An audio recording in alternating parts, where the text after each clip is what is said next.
संकल्प शक्ति मृत्यु को भी टाल सकती है। भाग 3 व अंतिम। पर्व के दिन अत्यंत खुश नजर आती हैं, पर इसके उपरांत एक सप्ताह के अंदर अंदर ऐसी वृद्ध महिलाओं का बड़े स्तर पर शरीरांत होते देखा जाता है।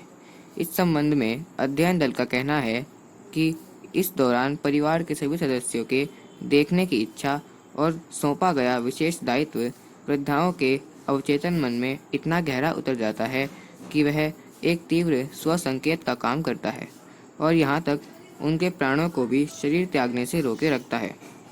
पर्व के उपरांत जब उनकी यह पूरी हो जाती हैं एवं कोई आकांक्षा शेष नहीं रह जाती, तो फिर मृत्यु उन्हें अपनी गोद में सुला लेती है। ध्यातव्य है कि उत्सव के पश्चात प्रति वर्ष बड़े पैमाने पर मृत्यु सिर्फ वृद्ध चीनी महिलाओं की ही होती देखी जाती है।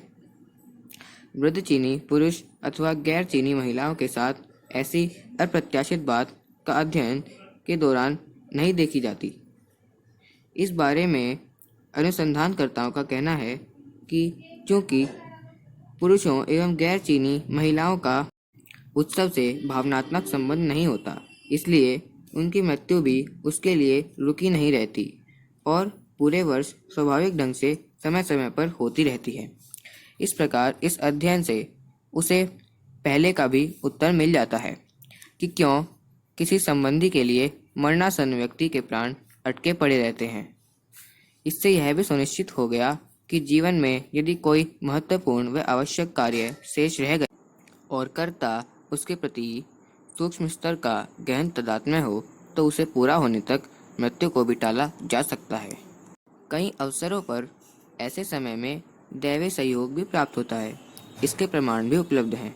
मैडम ब्लेavatsky जब अपना महत्वपूर्ण ग्रंथ सीक्रेट डॉक्ट्रिन्स लिख रही थी, तो वह जीवन के अंतिम पड़ाव पर थी।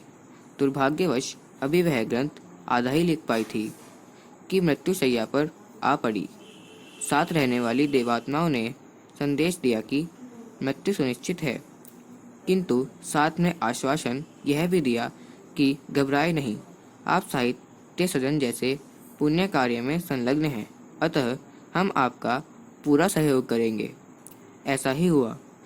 ग्रंथ जब तक पूरा नहीं हो गया तब तक वह जीवित रही और उसके पूरा होते ही दिवंगत हो गई। इससे यह भी सिद्ध होता है कि कार्य यदि लोक मंगल के निमित्त किया जा रहा हो और दुर्भाग्यवश अधूरा रह जाए एवं लेखक का असामयिक बुलावा आ जाए, तो देवात्माएं उस बुलावे को भी कार्य पूरा होने तक टालने में समर्थ सहयोग करती हैं। इच्छा मृत्यु भीष्म को मिली थी। हर किसी को यह वरदान अपनी इच्छा शक्ति के आधार पर मिल सकता है। यदि हम मरने का चिंतन करें तो मौत जल्दी आ धमकेगी। यदि 100 वर्ष तक कर्म करते हुए जीने की इच्छा रखें तो मौत दूर ही रहेगी।